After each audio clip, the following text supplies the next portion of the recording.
हमारे पास बच्चों hyper conjugation का लेक्चर मैंने आपके लिए अपलोड कर दिया है। ये दूसरा जो वीडियो मैं दे रहा हूँ हाइपर कंजुगेशन से related, that is application of hyper conjugation. हम लोग जैसा कि जानते हैं हाइपर कंजुगेशन के दो अलग अलग नाम हैं। Hyperconjugation also known as no bond resonance and hyperconjugation also known as Baker Nathan effect. तो हाइपर कंजुगेशन के एप्लीकेशन में अब हम लोग आगे बढ़ रहे हैं। सबसे पहला एप्लीकेशन है stability of carbocation. Stability of carbocation.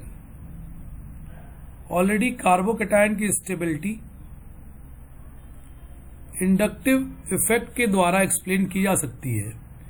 तो स्टेबिलिटी ऑफ कार्बोकैटायन जैसा कि आपको पता है by inductive effect application it is 3 degree, then 2 degree, then 1 degree. अब इसी कार्बोकैटायन की सेम स्टेबिलिटी ऑर्डर को हाइपर कंजुगेशन से एक्सप्लेन करना है। तो कैसे करेंगे हम लोग?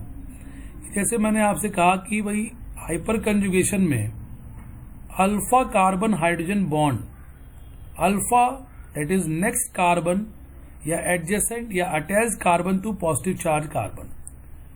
पॉजिटिव चार्ज कार्बन से जुड़ा हुआ कार्बन अल्फा कार्बन और उस पे जो हाइड्रोजन है वो अल्फा कार्बन हाइड्रोजन। तो अगर मैं कहता हूं कि हमारे पास इस कार्बोकैटायन में, जो कि 1 डिग्री का कार्बोकैटायन दिख रहा है आपको, क्योंकि कार्बोकैटायन मतलब पॉजिटिव चार्ज कार्बन से एक साइड से कार्बन जुड़ा हुआ है, तो ये 1 डिग्री के कार्बन की पहचान होती है। तो हमारा पॉजिटिव चार्ज कार्बन चूंकि एक साइड से कार्बन से जुड़ा है, इसलिए पॉजिटिव चार्ज कार्बोकैटायन जो हमारा आ रहा है यहाँ पे वो 1 डिग्री का कार्बोकैटायन कहलाएगा। अब इसमें 3 अल्फा कार्बन हाइड्रोजन बॉन्ड दिख रहे हैं।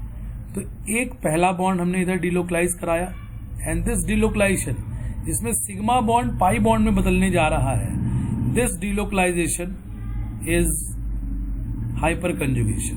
तो इससे हम जो अगला स्ट्रक्चर बनाएंगे उसमें 2 कार्बन टू हाइड्रोजन अल्फा वाले जो बॉन्ड हैं ये अटैच रहेंगे। एक हाइड्रोजन जो कि अल्फा का था, जिसके बॉन्ड पेयर को मैंने इधर रिवॉल्व करा दिया, वो हाइड्रोजन का बॉन्ड पेयर चला गया कार्बन कार्बन के बीच के पाई बॉन्ड के रूप में।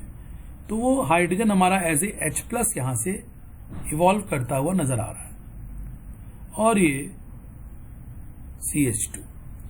अगर ये अल्फा कार्बन हाइड्रोजन का बॉन्ड था तो बाकी 2 ये भी अल्फा कार्बन हाइड्रोजन के बॉन्ड है।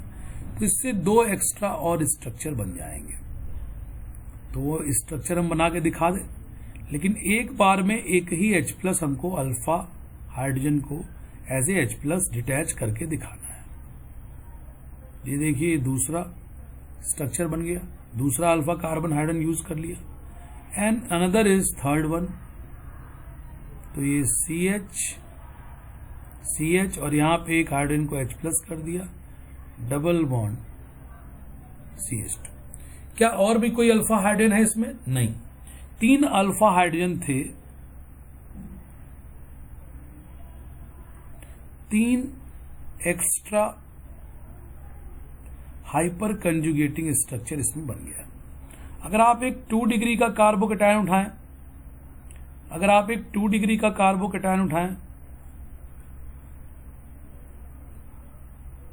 Now it is 2 degree carbocation, इसमें जो भी कार्बन अटैच्ड होगा डायरेक्टली पॉजिटिव चार्ज कार्बन से वो अल्फा कार्बन, और उस पे जो हाइड्रोजन है that is alpha carbon hydrogen. तो इसमें अगर आप देखें तो 3 इस वाले अल्फा पे हाइड्रोजन है और 3 दूसरे वाले अल्फा पे हाइड्रोजन है। तो total 6 alpha carbon hydrogen bond. तो 6 एक्स्ट्रा हाइपर कंजुगेटिंग स्ट्रक्चर इसमें बनेंगे। इसके अलावा 6 एक्स्ट्रा हाइपर कंजुगेटिंग स्ट्रक्चर। और अगर आप 3 डिग्री एक कार्बोकैटायन उठाइए, तो 3 डिग्री कार्बोकैटायन जब आप देखते हैं, जैसे ये आपके सामने मैंने बना दिया, ये आपको समझ में आ रहा होगा कि ये 3 डिग्री कार्बोकैटायन क्यों है। इस कार्बन जो पॉजिटिव चार्ज है उससे 3 कार्बन डायरेक्टली जुड़े हैं, these all 3 are alpha carbon, और हर एक अल्फा कार्बन पे 3 हाइड्रोजन है। तो टोटल इसमें 9 अल्फा C बॉन्ड H और 9 एक्स्ट्रा हाइपर कंजुगेटिंग स्ट्रक्चर। तो आप कहेंगे पहले वाले में 3 अल्फा CH 1 डिग्री वाले में 3 एक्स्ट्रा हाइपर कंजुगेटिंग स्ट्रक्चर, दूसरे वाले में 6 alpha carbon bond H 6 extra hyper conjugating structure, और इसमें 9 extra HCS means hyper conjugating structure. तो कहा जाए तो हम ये कह सकते हैं कि 3 डिग्री में ज्यादा हाइपर कंजुगेटिंग स्ट्रक्चर बने एज कम्पेयर टू 2 डिग्री, इसलिए 3 डिग्री मोर स्टेबल हुआ 2 डिग्री से, 2 डिग्री मोर स्टेबल हुआ 1 डिग्री से।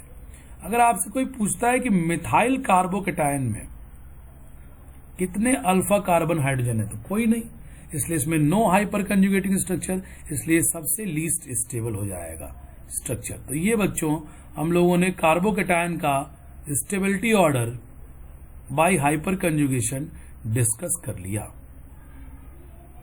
अब डिग्री वाइज तो हम लोग ये चीज एक्सप्लेनेशन इंडक्टिव इफेक्ट से ही मिल जाता है, लेकिन यहां थोड़ा सा हमारे पास बेनिफिट इसलिए मिलता है कि सम टाइम मान लीजिए हमारे पास 2 डिग्री कार्बोकेटायन 2 हो गए, जैसे मान लीजिए एक ये कार्बोकेटायन 2 डिग्री है और एक दूसरा भी अगर हम 2 डिग्री कार्बोकेटायन ले लें,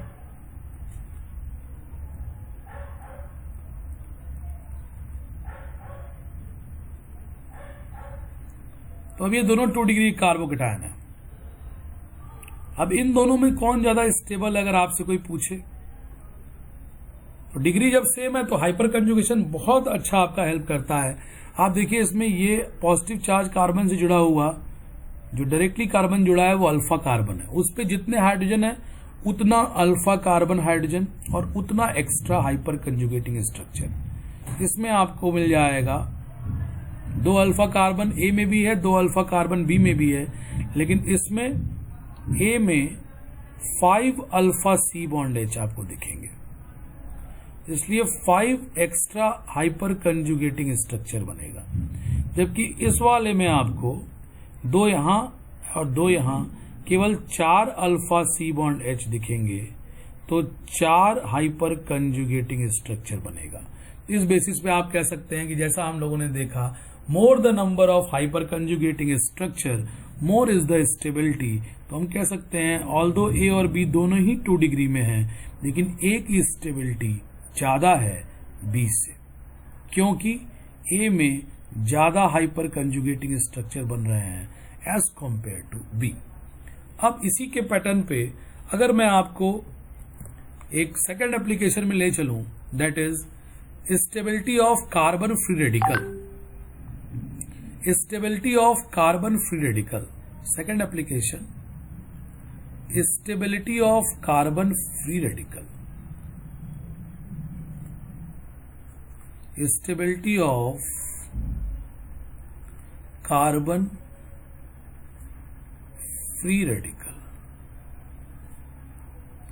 सपोज हम आपके सामने एक 1 डिग्री का कार्बन फ्री रेडिकल बनाते हैं। 1 डिग्री का कार्बन फ्री रेडिकल मैंने बनाया, जिसके पास रेडिकल से अटैच जो कार्बन है वो अल्फा कार्बन। अब इसमें अगर आप देखेंगे तो इसमें भी 3 अल्फा CH है, तो कार्बोकेटायन से डिफरेंट मैनर में इसका बॉन्ड टूटेगा, क्योंकि यहां ऑलरेडी एक रेडिकल है। मैं आपको बता चुका हूं कि हेल्पर में R इज द रेडिकल। इस रेडिकल के प्रेजेंस में अगर अल्फा कार्बन हाइड्रोजन बॉन्ड टूटेगा बच्चों, तो ये होमोलिटिकली टूटेगा। आप देख सकते हैं पिछले वाले में जो आपने बॉन्ड तोड़ा है alpha carbon to hydrogen bond, वो हेट्रोलिटिक मैनर में टूटा है। पूरा कार्बन हाइड्रोजन का बॉन्ड इधर पूरा शिफ्ट कर रहा है और इस CH2 को और C के बीच में पाई बॉन्ड बना रहा है। लेकिन यहां पे आपका जो बॉन्ड है ये ब्रेक करेगा बच्चों होमोलिटिकली। यहां ये अल्फा कार्बन हाइड्रोजन का बॉन्ड होमोलिटिकली ब्रेक करेगा। तो इसको मैं अलग कलर से अगर आपको दिखाना चाहूं तो मैं आपको ये दिखा सकता हूं कि इस बॉन्ड को होमोलिटिकली ब्रेक करके दिखाते हैं। एक इलेक्ट्रॉन हाइड्रोजन के पास, एक इलेक्ट्रॉन कार्बन और कार्बन के बीच में, यहां से भी एक इलेक्ट्रॉन ये जो अनपेयर्ड वाला ये इन दोनों के बीच में आ जाएगा। अब देखिए इसका स्ट्रक्चर क्या बनेगा। जो अगला स्ट्रक्चर बनेगा उसमें आप ये दिखाएंगे कि C और H के बॉन्ड को आपने ब्रेक दिखा दिया, 2 कार्बन हाइड्रोजन बॉन्ड अटैच दिखा दिए, ये दोनों अटैच, ये हाइड्रोजन एज ए रेडिकल निकलता दिखाया, और यहाँ पे डबल बॉन्ड लगा दिया और ये कार्बन जो है पाई बॉन्ड बन गया। Sigma bond turning to pi bond, ये भी तो हाइपर कंजुगेशन है। Sigma pi interaction, alpha carbon hydrogen sigma bond जब carbon to carbon pi bond में बदलने लगे, इट इज हाइपर कंजुगेशन। तो जैसे अगर मैं आपके सामने यहाँ पे एकदम सिमिलर कॉन्सेप्ट है जैसे कार्बोकैटायन का था, वैसा ही कुछ, बस बॉन्ड ब्रेकेज जो है वो होमोलिटिकली ना होके, सॉरी हेट्रोलिटिकली ना होके होमोलिटिकली हो रहा है। अब अगर आप देखें तो ये 3 अलग अलग डिग्री के कार्बन फ्री रेडिकल, मिथाइल भी ले लिया जाए तो हम यहां कह सकते हैं यहाँ पे 3 alpha CH, 3 hyper conjugating structure.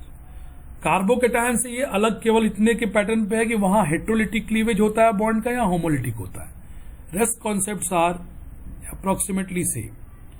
6 alpha CH और 6 hyper conjugating structure, 9 alpha CH, 9 hyper conjugating structure. 9 alpha CH कैसे? ये तीनों अल्फा कार्बन और तीनों अल्फा कार्बन पे सब पे 3 हाइड्रोजन, 3 6 और 3 9, 9 अल्फा कार्बन हाइड्रोजन इसमें, तो 9 एक्स्ट्रा स्ट्रक्चर। इसमें 2 अल्फा कार्बन और बोथ अल्फा कार्बन हैविंग 3 हाइड्रोजन, तो total 6 alpha CH, 6 hyper conjugating structure.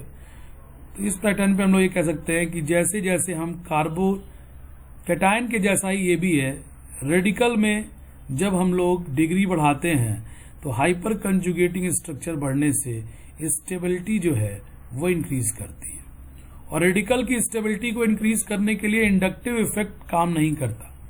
वहां हम लोग स्ट्रिक्टली हाइपर कंजुगेशन से ही स्टेबिलिटी ऑर्डर को एक्सप्लेन कर पाते हैं। तो ये रेडिकल का स्टेबिलिटी ऑर्डर हो गया।